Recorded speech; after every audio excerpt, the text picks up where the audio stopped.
Right, how y'all doing?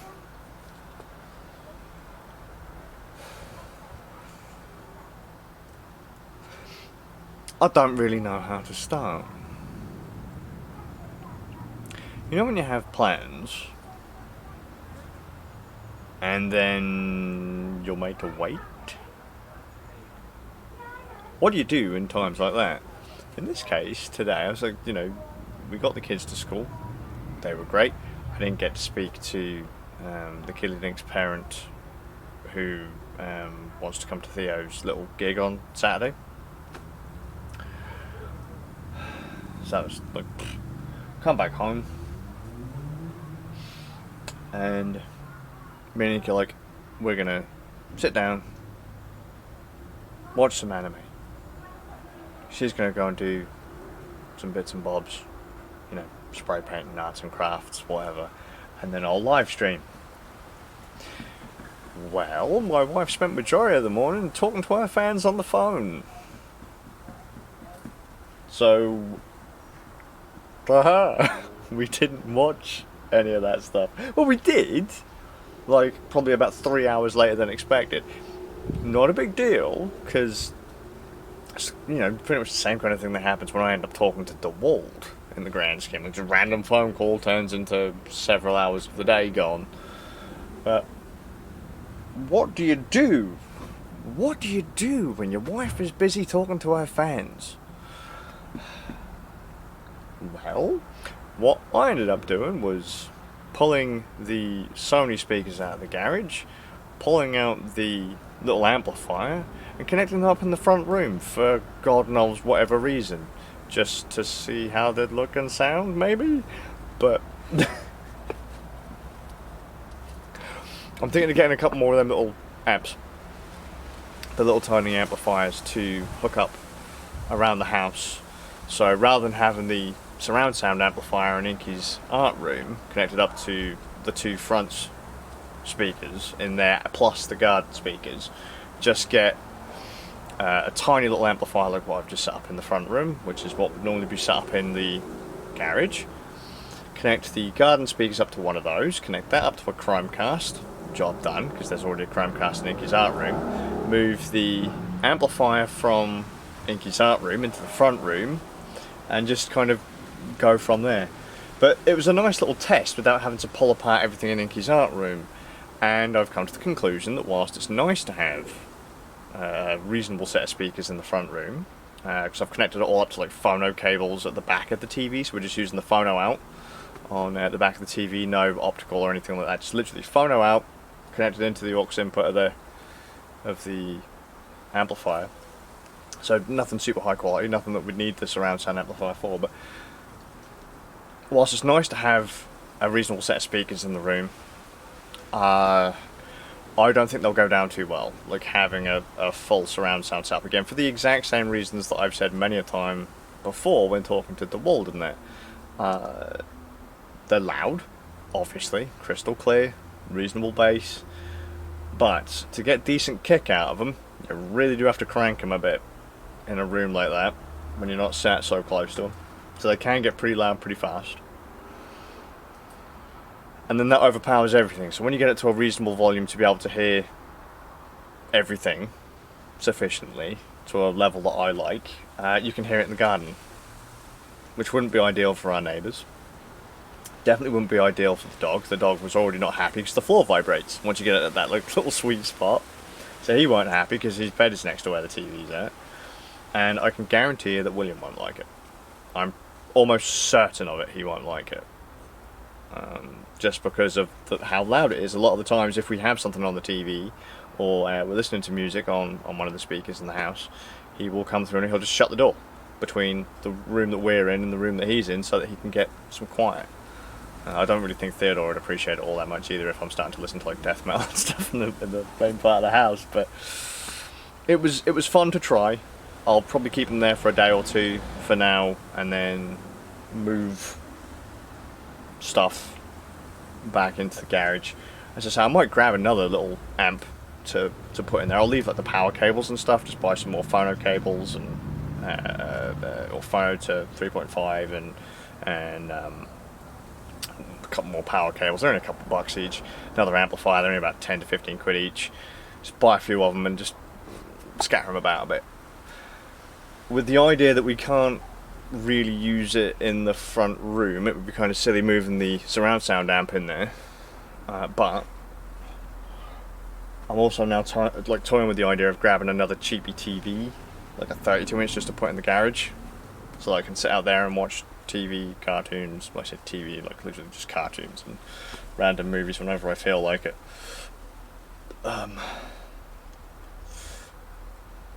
Random daft ideas. But then Inky did finish talking to her fantards, and we sat and watched High School DxD, which the voice cast is warming on me a bit. I am a tad confused as to why Funimation are offering one episode is the simulcast censored version, next episode will be uncut, then censored, then uncut, and it's just like, why do you not just have... It's a bit... But, you know, we watched that for a bit, went to get the kids from school, joy of joys. Now something else rad has happened today. I've got a CD! Godsend EP. So I said, what the hell? What is that? Why is that significant? Why is that a kind of cool thing for the day? I had a copy of this CD when I was a kid. Not kid, but young adult. Very young adult.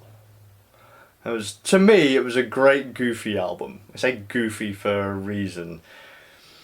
Godsend was the follow-up project to Sabbath. If anyone doesn't know who Sabbath is, it was a British thrash metal band. One of my favourites from basically since little Skaz could put in a cassette tape of Metal Hammer's Best of British Steel into his Walkman. That was like the band, you know. Sabbath and Lawnmower Death were two great British bands for me that got me into metal.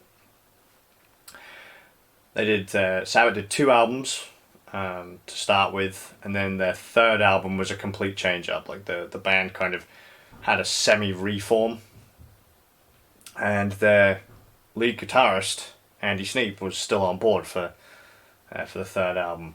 After Sabbath folded, because the third album was a complete change, the vocal style completely changed. You know, it wasn't all, you know, it was pagan thrash for the first 2 albums. The third album was much more, I don't know how to really explain it, but very different, very different. Martin, who was the vocalist of the first 2 albums, had a very kind of style.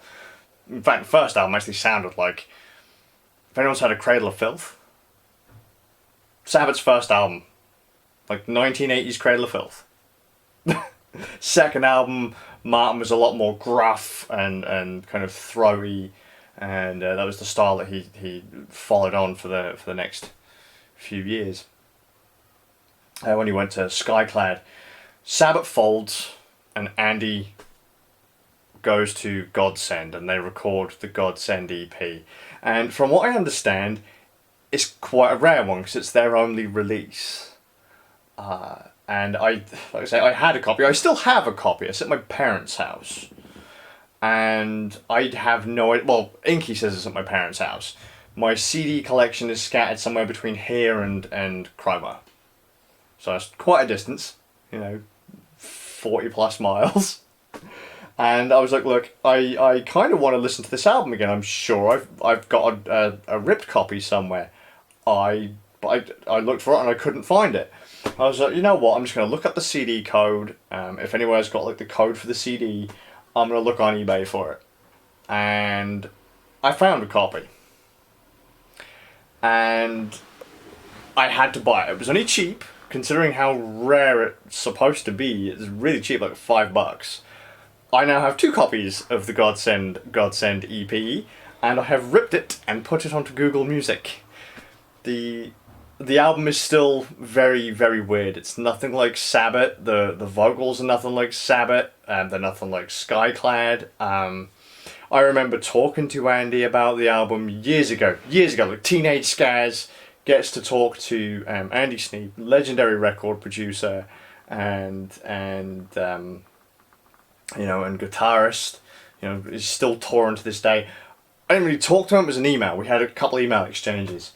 And I asked him about the album, and he said, you know, I sometimes still put it on for a laugh. And it was a fun, I like that album. I do. It's goofy, and every now and then I like to listen to like the main tracks. Icy Red, Kill Your Best Friend. Just,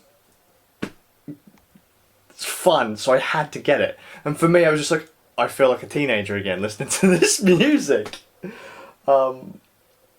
And I remember as well that the fold on the inside of the case feels really weird on my original copy.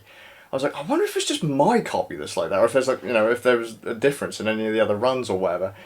Took it out, still feels weird as hell. It doesn't feel like the regular stuff you get inside of a CD. It just doesn't feel like it. My original copy is in better condition than the one that I've got now, but I'm not going to complain having two. But now that album's back in the digital age, it's on Google Music, I ain't ever going to lose it again. Fuck yeah. But right now, I'm going to sit down and play some Daemon X Machina. Random thing. Has there ever been a CD, I have to ask, has there ever been a CD or a cassette or a vinyl or whatever that that you had once upon a time, that you once lost, that you just had to go back and buy, that wasn't a particularly popular one or a common one, but you just have this really weird connection to it? I mean, I ended up buying another copy of Sabbath's third album on vinyl a while back, Morning is Broken, because I've got it. I've got the first three albums on vinyl, but I've got a funny feeling they're warped to fuck. They're stored somewhere at my parents' house. They're probably laid flat in a box with other stuff on top of them. That sat there along with my Speak English or Die LP from Stormtroopers of Death and Live at Budokan. I think I have that on vinyl too. Just they're probably all wrecked. But I love those albums. I've got them on CD, I've got them on tape, I've got them on vinyl. Just such a good band. Have you got a CD or a band that you're like that with? You know, even if it weren't particularly popular, you just had to have it. Oh, and if anyone hasn't heard of Sabbath, you can get a hold of their stuff pretty easy these days in reissues that came out a while back. They also toured as Bloodstock and Wacken, and Sabbath was also on the Cradle of Filth Midian album, a track called For Those Who Died. It was called the Return to Sabbath Mix, or Return to the Sabbath Mix. It was Danny and Andy and Martin doing For Those Who Died from the first Sabbath album. It was great. So if you've got that album and you've heard that and it's them. Anyway, I'm going to go play some Daemon X Machina of the demo, because Astral Chain's going to have to... I've got to end it somewhere. I will finish it, just not today. No, we're just waiting for Inky to come home. That girl is too kind for her own good. Doing late shifts. Boys are tucked up in bed.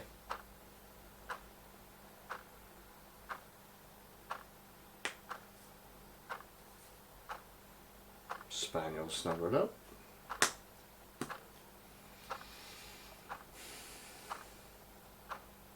Moving speakers, a CD, and a live stream. That's my day. Daemon X Machina. Impressions. We played like a trial of Daemon X Machina. Like, what was it? There were like some preview missions we did back when the game was announced. Like a little demo, you know, 3, 5 or so missions. I streamed them, played for a couple hours, just repeating the missions over and over again to get a feel for the game and what I thought of it. It's basically more anime, modernised Armored Core. If anyone's played Armored Core, a mech battle game, an arcadey mech battle game, unlike the more serious mech combat games like Mech Warrior, where, you know, physics becomes more of a thing. You know, like the suits are huge and slow and all that kind of stuff in Armored Core and Daemon X Machina, Hawken and stuff like that. The suits are quick and you know, agile and all that. it's still good, but the demo I played was supposed to cover around 10 missions or so, the first section of the game, and that has concerned me a bit. It's a very pretty game. Graphically it's nice, the music's solid. Controls are smooth. I kind of struggled with the controls on the previous trial when I shared my thoughts on that. But they just feel so... they're on the ball. Maybe a little too much. I'm worried that... because I bought those Nintendo vouchers. 2 vouchers for £84 minus £4 for the... they give you cash back on them. So two games for 80 quid. And the idea was I wanted Daemon X Machina. So that was the game that I was going to say was my full price game. Because the 2 games would have been £100 and I paid 80. And then the discount game was going to be Astral Chain. I took a punt on it and it turned out to be really quite good. I'm worried Daemon X Machina is not going to live up to Astral Chain. Now in fairness it doesn't matter, I can just say that Daemon was my kind of discount game, but that would be really quite sad. The reason I'm worried that it might not live up is simply because I have no idea what the hell is going on. Right at the start of the game, it shows a cutscene of the moon basically getting destroyed and then hitting the Earth. And then it's one of those tell not show deals, or at least it has been so far. Thankfully a large chunk of it is voice acted, but I've been sat there going, I mean it's quite obvious now that I'm thinking about it. Moon goes pop, hits Earth, everything goes shithouse, humanity struggles to survive, has to fight off foreign force that's taking control of AI and all that kind of stuff. That's fine, but it hasn't really given me any substance yet. Other than that one cutscene, it's almost been a lobby for an online multiplayer game, which I think is what's going to save Daemon X Machina. It just doesn't have a whole hell of a lot of meat at the start of the game, and I've been playing it for like an hour and a half, 2 hours. Astral Chain was gorgeous the entire way through. The music was solid, the cutscenes were good.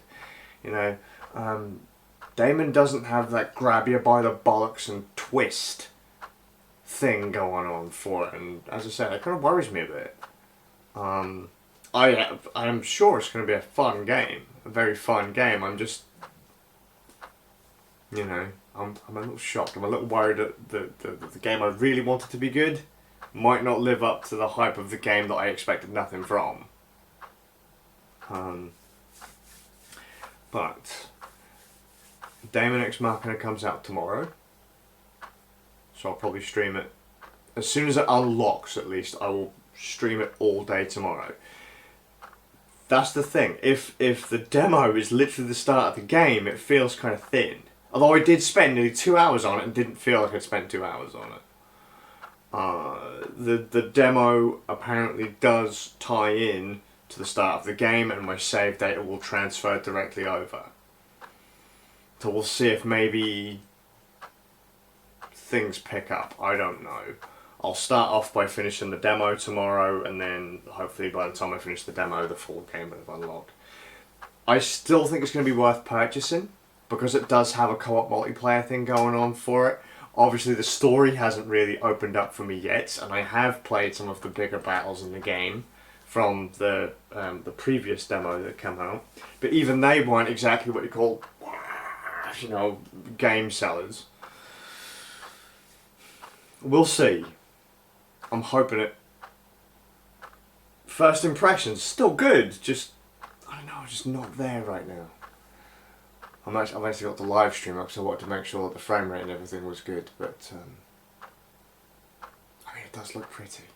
It does look pretty, and as I say, the controls are solid. It's the story just seems a little, it's not there, but then the publisher, Marvelous, doesn't tend to publish like super high-end, up there up their games, whereas Platinum does.